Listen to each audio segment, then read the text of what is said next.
Hello दोस्तों, स्वागत आप सभी का हमारे online channel Aaradhya RAS academy में। दोस्तों, आज का अपना टॉपिक रहेगा इसमें मौर्य काल। और मौर्य काल से संबंधित दोस्तों टॉप 50 प्रश्न मैं आपके सामने लेके आया हूँ। ये वो प्रश्न है जो विभिन्न एग्जामों में जो प्रश्न बार बार में पूछे जाते हैं, ये वो प्रश्न है। दोस्तों, अगर आपने इन 50 प्रश्नों को अगर आपने देख लिया है तो आपका मौर्य साम्राज्य है वो कंप्लीट क्लियर हो जाएगा। ठीक है, मौर्य साम्राज्य के बारे में मैं आपको थोड़ा सा बता देता हूं कि मौर्य साम्राज्य का जो पहला शासक था वो था चंद्रगुप्त मौर्य। ठीक है, और अंतिम शासक कौन था? तो अंतिम शासक था दोस्तों बृहद्रथ। ठीक है, बृहद्रथ ये था अंतिम शासक मौर्य साम्राज्य का। ठीक है, प्रथम शासक कौन था? चंद्रगुप्त मौर्य। और अंतिम शासक कौन था? बृहद्रथ। ठीक है, और बृहद्रथ की दोस्तों जो हत्या है वो पुष्यमित्र शुंग के द्वारा की गई थी, जो बृहद्रथ का सेनापति था। ठीक है, इतना आपको याद रखना है कि पहला कौन सा था? चंद्रगुप्त मौर्य, और अंतिम कौन सा था? बृहद्रथ। ठीक है, तो दोस्तों अगर आपने अभी तक आराध्या आरएस एकेडमी के यूट्यूब चैनल को सब्सक्राइब नहीं किया है तो इस चैनल को सब्सक्राइब जरूर कर दें, फिर बेल आइकन को दबाएं और फिर वीडियो को लाइक और शेयर जरूर करें। ठीक है, तो चलो दोस्तों स्टार्ट करते हैं। आज का अपना इसमें पहला प्रश्न है, देखो, इंडिका नामक पुस्तक किस लेखक द्वारा लिखी गई? बहुत अच्छा क्वेश्चन है। यहाँ पे पुस्तक का नाम दे रखा है इंडिका। ठीक है, और इंडिका पुस्तक के लेखक के बारे में पूछा गया है, तो उस लेखक का नाम क्या है? तो इसका सही उत्तर हो जाएगा वो है दोस्तों मेगस्थनीज। ठीक है, और मेगस्थनीज है ये कौन था? तो मेगस्थनीज है ये दोस्तों जो सेल्यूकस था। ठीक है, सेल्यूकस निकेटर। ठीक है, तो सेल्यूकस निकेटर ने मेगस्थनीज को अपना राजदूत बनाकर चंद्रगुप्त मौर्य के दरबार में भेजा था। किसने? तो याद रखना, सेल्यूकस ने। ठीक है, सेल्यूकस निकेटर ने अपना राजदूत यानी कि मेगस्थनीज को चंद्रगुप्त मौर्य के दरबार में भेजा था, और वहां पर दोस्तों इन्होंने इंडिका नामक पुस्तक की रचना की थी। ठीक है, इतना आपको याद हो गया, तो 2 नंबर का ऑप्शन इसका सही उत्तर हो जाएगा। नेक्स्ट क्वेश्चन है, देखो समय भले ही ज्यादा लग जाए, ठीक है, लेकिन आपका जो प्रश्न है वो क्लियर होना बहुत जरूरी है। ये 50 प्रश्न आपने देख लिए तो आपको किसी बुक में या किसी भी क्लास के अंदर आपको मौर्य साम्राज्य से संबंधित कुछ भी पढ़ने की आवश्यकता नहीं है। ठीक है, तो आप साथ में अगर चाहें तो पूरे भारतवर्ष में जितनी भी प्रतियोगी परीक्षाएं आयोजित होती है उनमें दोस्तों मौर्य काल है वो महत्वपूर्ण स्थान रखता है।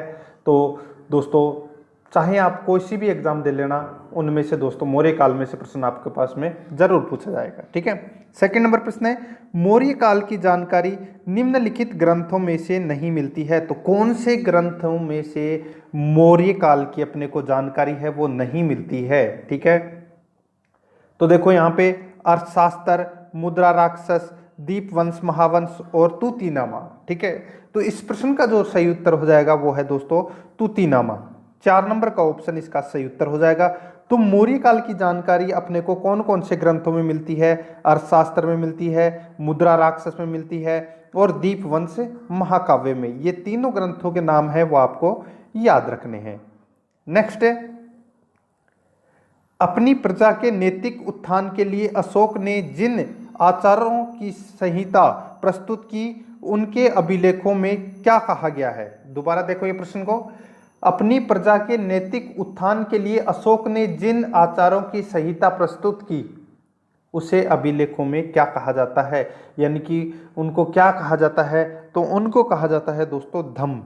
ठीक है, आप सभी को पता है कि अशोक ने धम्म की नीति अपनाई थी। ठीक है, तो दोस्तों ये धम्म इसका राइट आंसर हो जाएगा। ठीक है, देखो अशोक ने क्या किया था कि भेरी घोष के स्थान पर, ठीक है, भेरी घोष के स्थान पर दोस्तों धम्म घोष को अपनाया था, यानी कि धम्म विजय को अपनाया था। ठीक है, ये कलिंग युद्ध के बाद में ऐसा किया था इसने, ये आपको याद रखना है। नेक्स्ट है, किस ग्रंथ में हमें पाटलिपुत्र के नगरीय प्रशासन का वर्णन मिलता है? किस ग्रंथ से हमें पाटलिपुत्र के नगरीय प्रशासन का वर्णन मिलता है? तो दोस्तों देखो क्या है इसमें, तो इंडिका। ठीक है, इंडिका में अपने को क्या मिलता है कि पाटलिपुत्र का जो नगरीय प्रशासन था उसकी अपने को जानकारी मिलती है। और इंडिका पुस्तक के जो रचनाकार कौन है, तो मैंने आपको बताया था दोस्तों, कौन है? मेगस्थनीज, जो सेल्यूकस निकेटर के राजदूत थे। ठीक है, नेक्स्ट है 5 नंबर प्रश्न है, चंद्रगुप्त मौर्य वृद्धावस्था में जैन साधु भद्रबाहु के साथ तपस्या करने किस स्थान पर चला गया था? तो दोस्तों किस स्थान पर चला गया था चंद्रगुप्त मौर्य? तो श्रवणबेलगोला जो कर्नाटक में है, ठीक है, वहां पर चले गए थे दोस्तों ये चंद्रगुप्त मौर्य। दोस्तों ये इन्होंने जैन धर्म स्वीकार किया था और ये तपस्या करने के लिए श्रवणबेलगोला चले गए थे, अपना राज्य छोड़कर। ठीक है, साधु बनकर चले गए थे। 6 नंबर प्रश्न है, अशोक के अभिलेखों में निम्न में से कौन सी लिपियां प्रयुक्त हुई है? अशोक के अभिलेखों में निम्न में से कौन सी लिपियां हैं वो प्रयुक्त हुई है, वो अपने को इसमें बताना है। तो देखो इसका राइट आंसर मैं आपको बता देता हूं कि ब्राह्मी, खगोष्ठी और अरामाइक व ग्रीक। ठीक है, ये चारों भाषाएं हैं। ठीक है, ये चारों भाषाएं हैं, ये दोस्तों अशोक के अभिलेखों की लिपियां हैं। ठीक है, अरामाइक, ग्रीक, खगोष्ठी और ब्राह्मी। तो इसका राइट आंसर हो जाएगा उपरोक्त सभी। 4 नंबर का ऑप्शन इसका सही उत्तर। 7 नंबर प्रश्न है, अशोक ने अपने अभिषेक के 20वें वर्ष किस स्थान की यात्रा की जहां का ग्राम कर मुक्त घोषित कर केवल 1/8 भाग लेने की घोषणा की थी? तो दोस्तों पहले 1/4 था, उसको 1/8 किया गया था। ठीक है, तो ये अपने को बताना है कि ये कहां पर, कौन से स्थान पर की गई थी। ठीक है, तो इसका सही उत्तर हो जाएगा दोस्तों, वो है लुम्बिनी में। ठीक है, लुम्बिनी में अशोक ने अपने अभिषेक के 20वें वर्ष के दौरान दोस्तों वहां पर कर है वो 1/8 कर दिया गया था, जो पहले 1/4 था। 8 नंबर प्रश्न, किस मौर्य शासक की उसके सेनापति द्वारा हत्या कर दी गई थी? तो दोस्तों मैंने अभी आपको बताया था कि मौर्य साम्राज्य का जो अंतिम शासक था वो कौन था? तो वो था दोस्तों बृहद्रथ। ठीक है, और बृहद्रथ की हत्या है वो किसने की थी? तो पुष्यमित्र शुंग ने। ठीक है, पुष्यमित्र शुंग, इन्होंने दोस्तों बृहद्रथ की हत्या कर दी थी और ये इनके सेनापति थे दोस्तों। पुष्यमित्र शुंग है वो बृहद्रथ के सेनापति थे। ठीक है, और मौर्य वंश के बाद में शुंग वंश की स्थापना हो जाती है। तो इसमें 4 नंबर का ऑप्शन इसका सही उत्तर हो जाएगा। 9 नंबर प्रश्न है, अशोक के समय पाटलिपुत्र में कौन सी बौद्ध संगीति का आयोजन किया गया था? तो दोस्तों मैं आपको इसमें एक ट्रिक बता देता हूं, वो आपको याद रखनी है। तो दोस्तों ट्रिक है ए का ए कै। ठीक है, अका अक। अब देखो ऐसे हो गया अपने अजात शत्रु, याद रखना अजात शत्रु। ठीक है, का से हो गया अपने कालाशोक। ठीक है, ये नाम एक ही है। ठीक है, कालाशोक। और ऐसे हो जाएगा अशोक। ठीक है, और कैसे हो जाएगा कनिष्क। ठीक है, ये 4 बौद्ध संगीति आयोजित हुई थी। पहली हुई थी अजात शत्रु के टाइम में, दूसरी हुई थी कालाशोक के टाइम में, और तीसरी हुई थी अशोक के टाइम में, और चौथी हुई थी कनिष्क के टाइम में। ठीक है, तो दोस्तों समझ में आ गया आपको? अका अक आपको याद रखना है, ये ट्रिक है। तो इस प्रश्न में देखो क्या पूछा गया है कि बौद्ध संगीति का आयोजन पाटलिपुत्र में अशोक के समय कौन सी हुई थी? तो पहली अजातशत्रु, दूसरी कालाशोक, तीसरी अशोक। तो इसमें 3 नंबर का ऑप्शन है वो सही उत्तर हो जाएगा। देखो जल्दीबाजी मत करना, यहाँ पे एक एक लाइन है वो बहुत ज़्यादा इंपॉर्टेंट है। और अगर आपने 50 क्वेश्चन देख लिए हैं तो दोस्तों आपका जो ये टॉपिक है मौर्य साम्राज्य का, ये बिल्कुल क्लियर हो जाएगा। ठीक है, देखो मौर्य काल में प्रचलित विनिमय का माध्यम कौन सा सिक्का था? तो यहाँ पे क्या पूछा गया है कि मौर्य काल में जो प्रचलित विनिमय यानी कि एक दूसरे को जो देते थे, ठीक है, उसका जो माध्यम था वो कौन सा सिक्का था? तो वो था दोस्तों पण। क्या कहते थे सिक्के को? पण कहते थे, ठीक है, याद रखना, पण। मौर्य काल में पण कहते थे। नेक्स्ट है 11वां नंबर का प्रश्न है, अशोक के किस शिलालेख में कलिंग नरसंहार का वर्णन मिलता है? ठीक है, तो दोस्तों कौन से शिलालेख में मिलता है? तो इसका सही उत्तर हो जाएगा, देखो 13वें शिलालेख में। ठीक है, देखो 13वें अभिलेख या 13वें शिलालेख में क्या है दोस्तों, ये 13वां शिलालेख है, ये सबसे महत्वपूर्ण अभिलेख है। ठीक है, इसमें कलिंग विजय,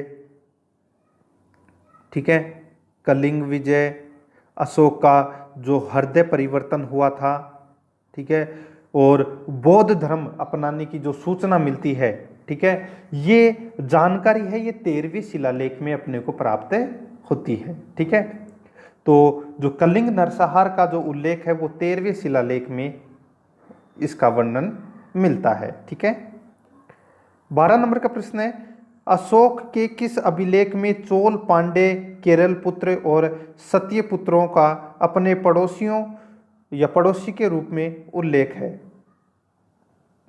तो दोस्तों यहाँ पे क्या पूछा गया है आपको ये देखना है। ठीक है, तो दोस्तों देखो इसमें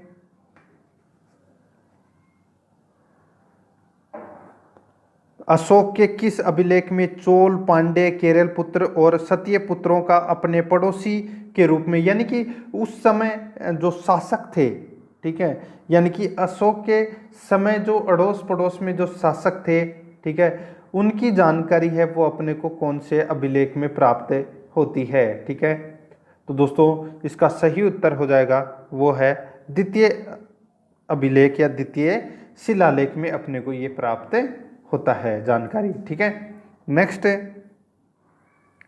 किस प्राचीन ग्रंथ में विवरण दिया गया है कि भारत में दास प्रथा नहीं थी? ठीक है, तो ये दास प्रथा है ये नहीं थी भारत में, ये कौन से प्राचीन ग्रंथ में इसका विवरण मिलता है? ठीक है, यानी कि दास प्रथा आप समझ गए होंगे कि दास मतलब राजा महाराजा के जो दास वगैरह रहते थे ना, जो उनके वहाँ काम वाम करते थे, जैसे दासी होती थी, ठीक है, सेवा पानी करने के लिए, ऐसे ही दास प्रथा यानी कि जो मजदूर, बंधक मजदूर आप समझते होंगे वो वाली। ठीक है, तो ये प्रथा नहीं थी भारत में। तो इसकी जो जानकारी है वो अपने को किस में मिलती है? तो इंडिका। ठीक है, जो मौर्य प्रशासन की दोस्तों अधिकतर जानकारी है वो इंडिका पुस्तक में ही मिलती है। और मैंने आपको पहले बता चुका हूँ, मैंने आपको पहले बताया है कि इंडिका पुस्तक के लेखक हैं वो मेगास्थनीज हैं, और मेगास्थनीज हैं ये सेल्यूकस निकेटर के राजदूत थे और चंद्रगुप्त मौर्य के शासनकाल में भारत आए थे। ठीक है, 2 नंबर ऑप्शन इसका सही उत्तर। 14 नंबर का प्रश्न है, मौर्य सम्राट अशोक का नाम किस अभिलेख में पाया गया है? दोस्तों 2 अभिलेख ऐसे हैं जिनमें अशोक का नाम है वो अशोक मिलता है। ठीक है, तो मैं आपको वो अभिलेख बता देता हूँ। वैसे तो दोस्तों 4 है, लेकिन इसमें 2 ही अधिकतर पूछे जाते हैं। ठीक है, तो मैं आपको इसमें बता देता हूँ। तो देखो चारों के नाम ही बता देता हूँ, छोड़ो आप चारों का नाम आपको याद रखना है। इसमें आपको 2 दिए गए हैं। ठीक है, तो एक तो हो गया दोस्तों मास्की और गुर्जरा। मास्की और गुर्जरा ये 2 अभिलेख ऐसे हैं जिनमें अशोक का नाम अशोक मिलता है। इस प्रश्न का उत्तर तो जाएगा 1 नंबर का ऑप्शन। ठीक है, और इसके अलावा 2 और अभिलेख हैं जिनमें अशोक का नाम अशोक मिलता है। तो देखो कौन कौन से हैं। एक तो है दोस्तों नेतुर, ठीक है, याद रखना नेतुर, और एक है दोस्तों उदयगोलम। ठीक है, ये 4 अभिलेख ऐसे हैं जिसमें अशोक का नाम अशोक मिलता है। ठीक है, देखो मास्की, गुजरा, नेतुर और उदयगोलम, ये 4 अभिलेख आपको नाम याद रखने हैं। ठीक है, तो 1 नंबर का ऑप्शन इसका सही उत्तर हो जाएगा।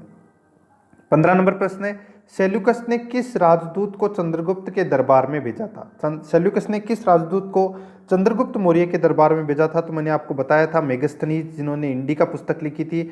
1 नंबर का ऑप्शन इसका सही उत्तर हो जाएगा। 16 नंबर प्रश्न है, इसमें देखो दोस्तों क्या पूछा गया है कि सुमेलित करना है।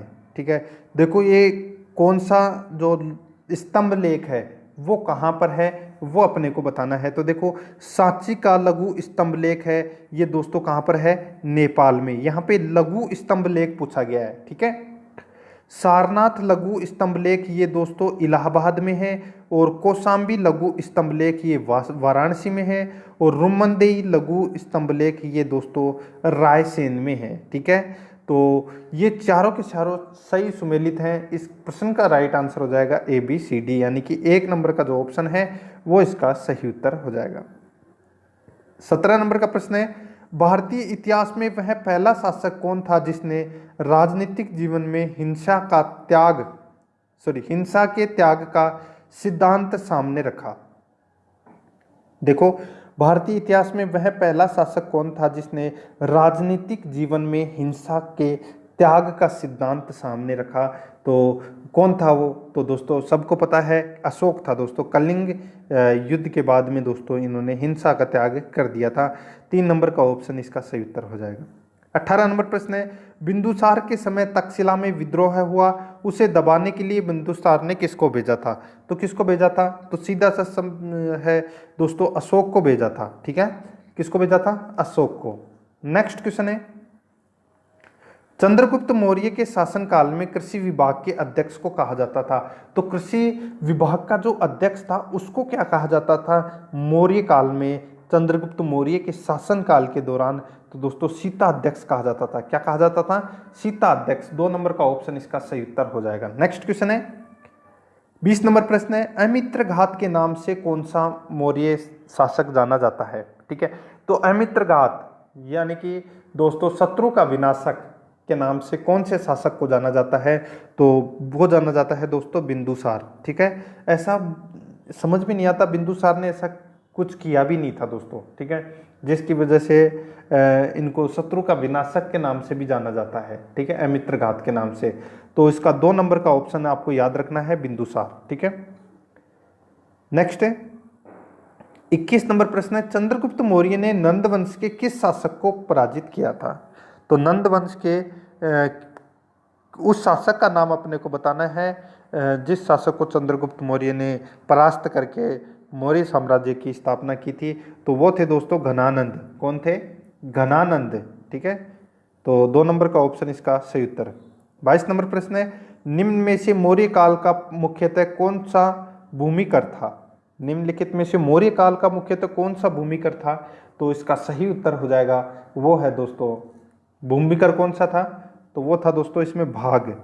ठीक है, याद रखना 1 नंबर का ऑप्शन इसका सही उत्तर। 23 नंबर प्रश्न है, प्रांतीय शासन का सर्वप्रथम उल्लेख मिलता है।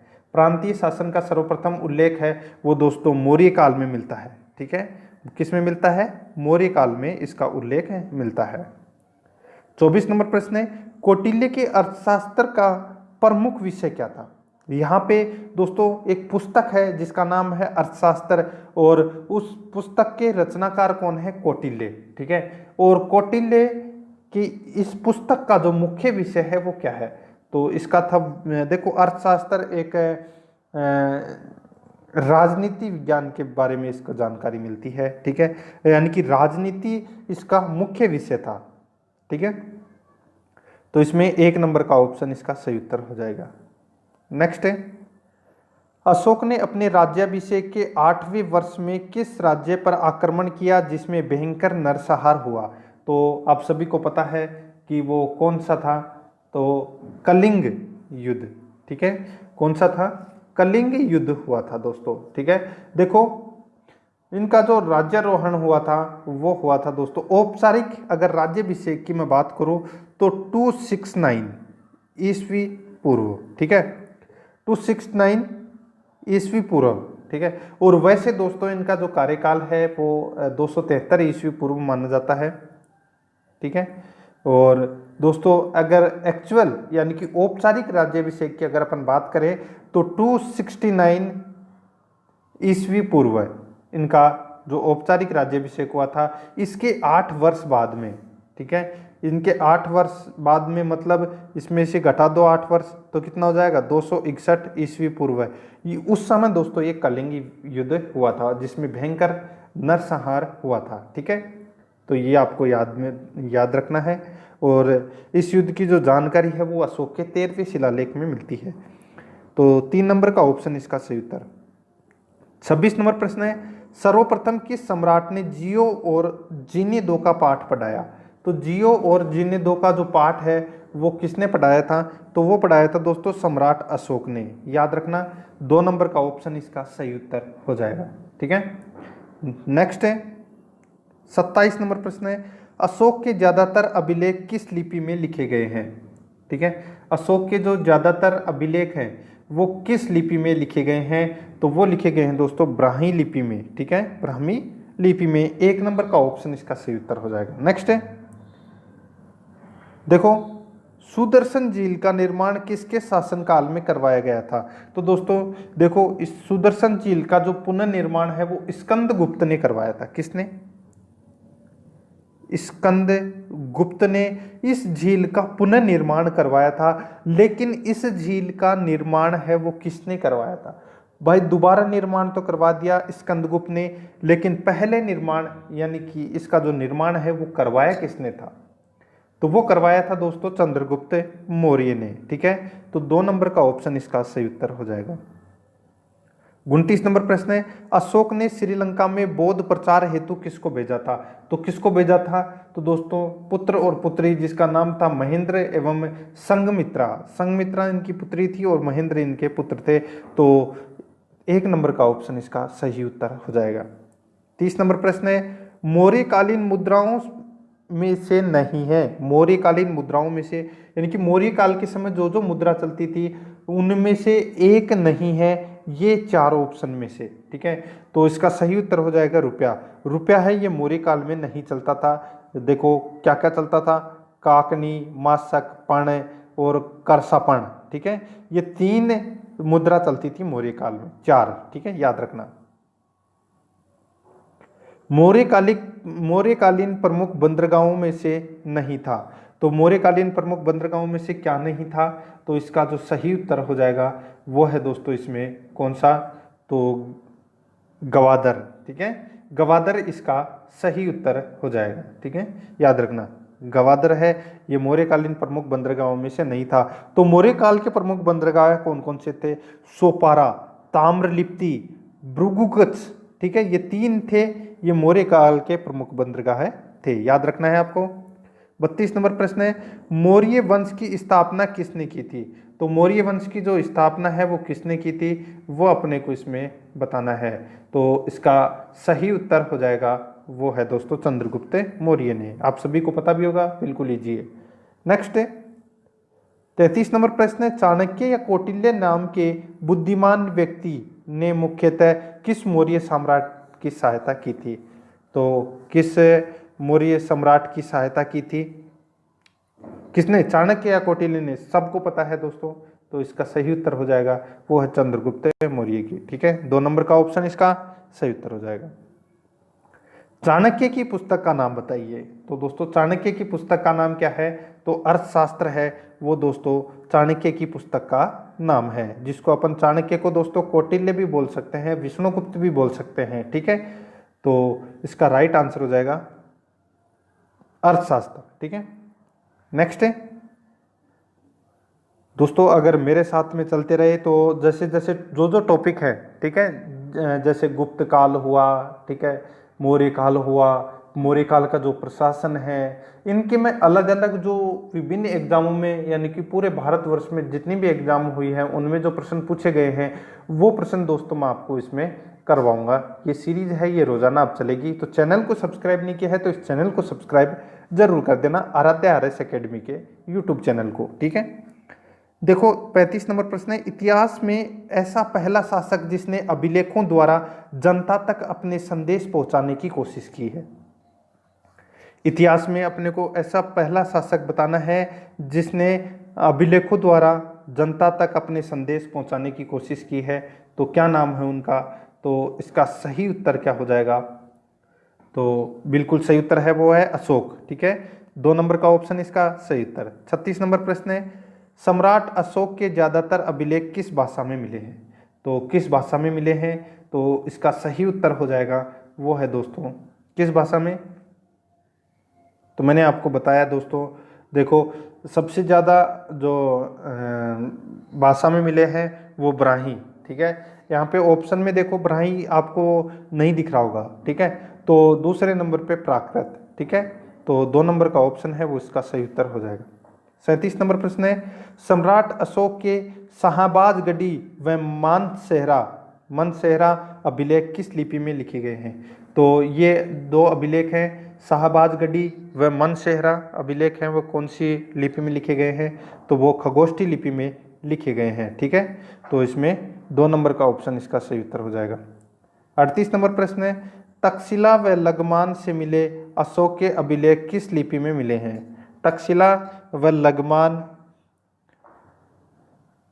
से मिले अशोक के अभिलेख है वो कौन सी लिपि में लिखे गए हैं? तो ये दोस्तों अरामाइक, ठीक है, अरामाइक लिपि में लिखे गए हैं, याद रखना है आपको। 39 नंबर प्रश्न है, कलिंग युद्ध पश्चात सम्राट अशोक ने क्या निश्चय किया था? तो दोस्तों क्या निश्चय किया था? इन्होंने निश्चय किया था कि मैं भविष्य में कभी युद्ध नहीं करूंगा, ठीक है। तो 1 नंबर का ऑप्शन इसका सही उत्तर हो जाएगा, भविष्य में कभी युद्ध नहीं करूंगा। 40 नंबर प्रश्न है, सर्वप्रथम सम्राट अशोक ने अभिलेखों को पढ़ने में किस विद्वान को कब सफलता हासिल की मिली, ठीक है। तो दोस्तों एक जेम्स प्रिंसेप थे, ठीक है। और दोस्तों आप सभी को पता है कि जयपुर में इनका एक शिलालेख है बैराठ में, ठीक है। उनको पढ़ा था दोस्तों किसने? जेम्स प्रिंसेप ने। कब? तो 1837 ईस्वी में सर्वप्रथम पढ़ने में सफलता प्राप्त की थी। तो 2 नंबर का ऑप्शन इसका सही उत्तर हो जाएगा, ठीक है। याद रखना जेम्स प्रिंसेप 1837 ईस्वी में। 41 नंबर प्रश्न है, सारनाथ स्तंभ के चक्र में कितनी तिलियां होती है? तो आप सभी को पता है कि भारत का जो झंडा है उसमें भी दोस्तों सारनाथ स्तंभ लगा हुआ है, तो उसमें 24 तिलियां हैं, ठीक है। 2 नंबर का ऑप्शन इसका सही उत्तर। 42 नंबर प्रश्न है, सारनाथ स्तंभ जिसे अशोक स्तंभ भी कहते हैं, ठीक है, में और कौन से पशुओं की आकृति उत्कीर्ण है? यानी कि सारनाथ स्तंभ को दोस्तों सबको पता है कि अशोक स्तंभ भी कहते हैं। उस स्तंभ के अंदर कौन कौन से पशुओं की आकृति उत्कीर्ण है वो अपने को इसमें बताना है, ठीक है। तो दोस्तों 4 पशुओं की उसमें आकृति अंकित है। कौन कौन से हैं? हाथी, अश्व, बैल और सिंह है, ठीक है। ये चार आकृतियां ऐसी हैं जो अशोक स्तंभ में उत्कीर्ण है, ठीक है। तो हाथी, अश्व, बैल और सिंह है, ठीक है। तो याद रखना ए और डी इस प्रश्न का सही उत्तर हो जाएगा, ठीक है। यानी कि 4 नंबर का ऑप्शन सही उत्तर।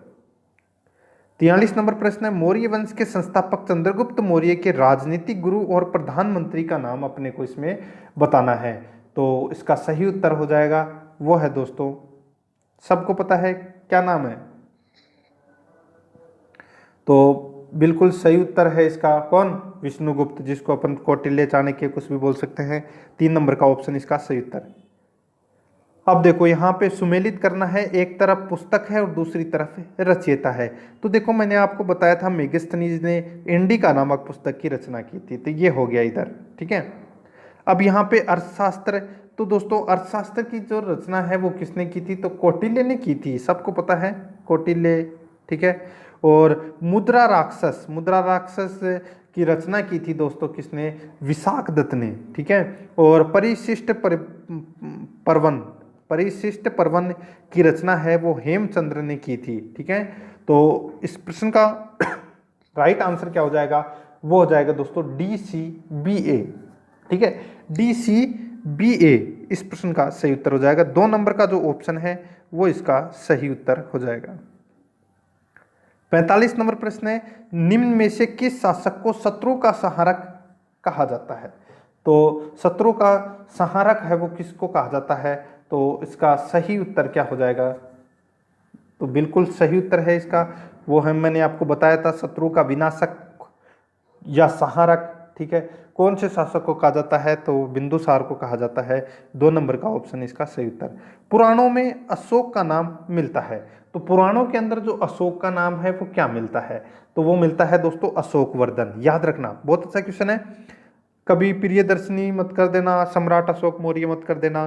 पुराणों के अंदर अशोक का नाम है वो अशोक वर्धन मिलता है। 4 नंबर का ऑप्शन इसका सही उत्तर। 47 नंबर प्रश्न है, दिव्यावदान के अनुसार अशोक को बौद्ध धर्म में किसने दीक्षित किया था। दिव्यावदान के दौरान या दिव्यावदान के अनुसार अशोक को बौद्ध धर्म में किसने दीक्षित किया था, तो दोस्तों उपगुप्त। ठीक है, उपगुप्त ने बौद्ध धर्म की शिक्षा दी थी या दीक्षा दी थी, किसको, अशोक को। ठीक है, याद रखना, प्रश्न पूछा जा सकता है कि अशोक को बौद्ध धर्म की दीक्षा किसने दी थी, तो दोस्तों उपगुप्त ने। ठीक है, ये याद रखना, बहुत ज्यादा इंपॉर्टेंट है। ठीक है, उपगुप्त। 48 नंबर प्रश्न है, श्रवण बेलगोला स्थित है, तो दोस्तों श्रवण बेलगोला है वो कर्नाटक में स्थित है, मैंने आपको शुरू में बताया था। 49 नंबर प्रश्न है, अशोक के शासनकाल में आयोजित बौद्ध संगीति का अध्यक्ष कौन था, तो देखो तीसरी बौद्ध संगीति आयोजित की गई थी अशोक के समय। ठीक है, और उसका अध्यक्ष है वो दोस्तों मोगलीपुत्र तीस। ठीक है, मोगलीपुत्र तीस ये इसका अध्यक्ष था इस बौद्ध संगीति का। कौन से नंबर की थी ये, तीसरे नंबर की बौद्ध संगीति थी।